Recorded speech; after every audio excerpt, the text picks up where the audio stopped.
Choose one. For Ninang, Rich Ninang.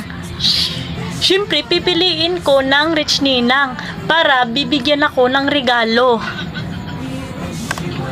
Sa bagay, malapit na lang ang Pasko.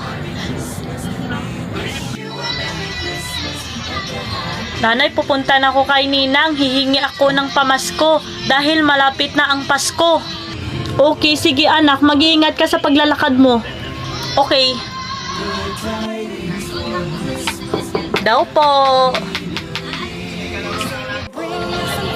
Ano yun? Ninang, hihingi po ako ng pamasko. Pasensya na inaanak ko. Wala ko ibibigay sa'yo. Mahirap ang buhay namin.